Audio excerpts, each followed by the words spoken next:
Merci d'être venu. Petite dégustation, speed tasting. Speed, rapide, tasting, on déguste. On va faire ça avec mon ami Hervé Wolf. On voulait vous faire déguster des vieux millésimes. Mystères, vous voyez, qui sont cachés.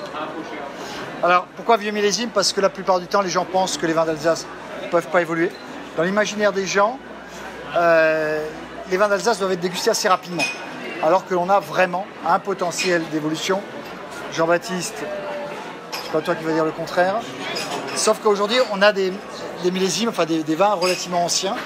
Et on verra que ça peut être l'acidité qui va permettre d'évoluer un vin, permettre à un vin d'évoluer, pardon. Ça peut être également l'alcool. On peut avoir, pourquoi pas, des amers qui peuvent aider également. Et en fait, on va déguster 3 vins que tu connais, que tu as dégusté. On va pas donner le millésime. Attendez, on n'a pas commencé encore. D'abord, il faut écouter. D'abord, il faut écouter.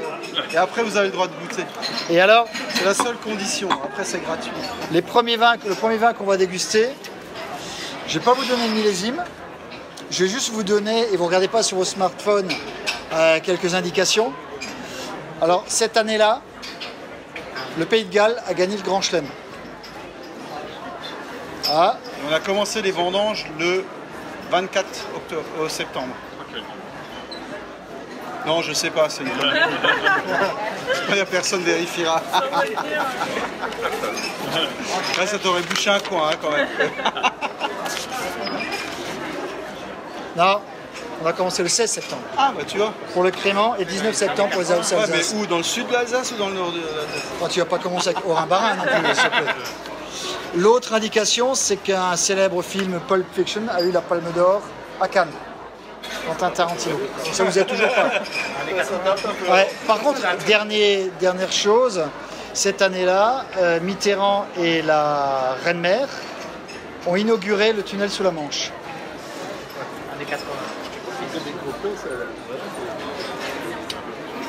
Alors c'était un millésime qui était intéressant. Alors, commencez à vous servir. Prenez un verre. Je te laisse commenter le vin, toi. Il faut attirer le monde, dire aux gens de partager. On reste encore une bouteille. On veut un Finch.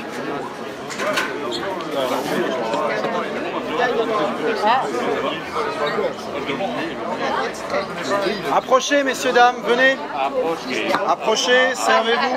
Attendez. Non, attends, il y en a encore dans la bouteille. Venez, messieurs, dames, on fait une dégustation de vieux millésimes Alsace, de vin d'Alsace. Allez, il me reste 3 verres. Ah, voilà, merci, monsieur. Ah. Pas pressé. 2. Voilà, merci. Et un 3, madame. Voilà. Alors D'abord que je hume. On va essayer de parler un petit peu de ce vin. On va essayer de parler un petit peu de ce vin. Alors, comme tous les vins, on va essayer d'utiliser tous nos sens pour pouvoir apprécier les qualités organoleptiques, hein, les qualités de ce vin. On sait que c'est un vin qui est vieux, donc déjà on se met en position d'avoir quelque chose sur des notes d'évolution. On n'est pas sur un vin jeune, donc on ne va pas rechercher des accords de jeunesse, des arômes de jeunesse. Puisque la grande question qu'on se pose toujours, est-ce que les vins d'Alsace vieillissent? On répond unanimement oui. Alors pourquoi la légende urbaine dit que les vins d'Alsace ne vieillissent pas? Parce qu'on a tellement l'habitude d'avoir des vins aromatiques sur des arômes de fruits frais que lorsque ces arômes de fruits frais évoluent sur des arômes un petit peu plus confits, on dit qu'il est passé. Là, on va vous prouver normalement le contraire. Alors, on le prouve, rien qu'avec le premier vin. Alors ce premier vin, on va d'abord le regarder. On va d'abord le regarder. Voir sa couleur, là. On a une très belle couleur jaune vieil or, hein, avec des reflets un peu rouges. Ah non, ça c'est le panneau derrière, pardon. Ah, celui-là bien, il a des carreaux. Ah non, c'est la chemise. On a encore une très belle couleur qui ne traduit nullement son âge. C'est limpide, c'est brillant. On va peut-être parler de jambes, ou pas, hein. Au nez. Alors moi, c'est surtout le nez qui m'intéresse. On reste sur un nez qui est très aromatique, qui est très expressif, avec, certes, des arômes, des points d'évolution. Ça, c'est parce que vous avez passé la journée de l'âge d'or que ça sent comme ça. Mais vous avez également ces notes à la fois de fruits légèrement confits, mais de foin, d'herbes sèches, d'herbes de Provence. C'est un nez, oui, d'herbes sèches. Ouais, je suis tout à fait d'accord avec le côté herbe aromatique. Hein, basilic, ou peut-être même un petit peu citronnelle, eucalyptus, comme ça. Hein. Ouais, on a le côté vraiment aromatique, les herbes aromatiques. Hein. C'est un nez qui est très présent. Bien expressif. Il y a de la puissance, il y a de l'intensité, avec cette pointe d'évolution. Et alors, ce qui est intéressant avec ce vin, c'est que je le connais, ça fait quelques fois que j'en ai encore dans la cave du Siva, heureusement. C'est un vin qu'il faut laisser s'ouvrir. Hein, au départ, le vin était assez fermé, et au fur et à mesure de l'oxydation, de l'aération, c'est un vin qui gagne en puissance. En fait. Et c'est ce qui m'avait à l'époque intéressé dans ce vin. Alors on parle bien sûr de l'état de conservation des bouteilles dans des conditions optimum. Lorsqu'on déguste des vieux vins, il faut aussi qu'on parle de la température de dégustation, parce que le froid peut être l'ennemi de la dégustation. Il faut que les vins ne soient pas trop froids, sinon ça casse les arômes. Donc pas trop chaud non plus, mais voilà, il ne faut pas hésiter au vin à laisser prendre l'air et à laisser prendre quelques degrés de la température ambiante pour qu'il s'exprime. En bouche, c'est un vin qui se reconnaît, ma foi, assez facilement. On a une attaque qui est au départ relativement ample. On a une densité qui est très fine, très élégante, relativement courte, avec de jolis amers de fin de bouche. Des amers que l'on va sentir tout au fond de la gorge. Avec en rétro-olfaction, on retrouve de nouveau ces arômes d'herbes sèches. Moi, ce que j'appelle de foin, de citron, mais j'aime bien ces notes d'herbes sèches. Voilà. Avec un joli fruité aussi. C'est un vin qui, pour ma part, paraît plus jeune en bouche qu'au nez. Il garde un peu plus de croquant au niveau de la bouche par rapport au nez.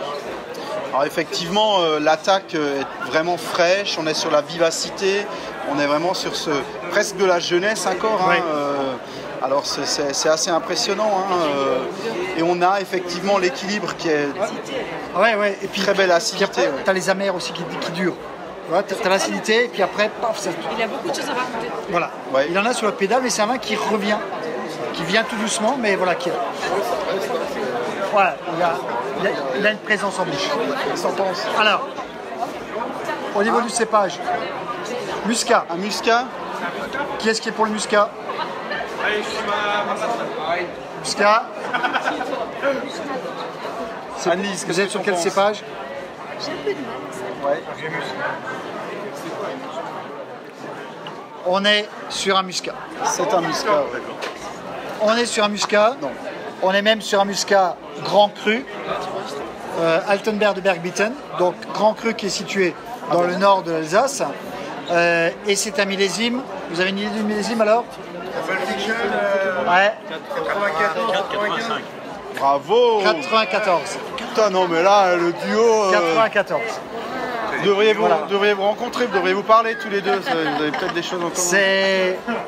Alors, ce qui est surprenant, c'est que ce vin, la plupart du temps, on pense que les muscats doivent être dégustés très rapidement.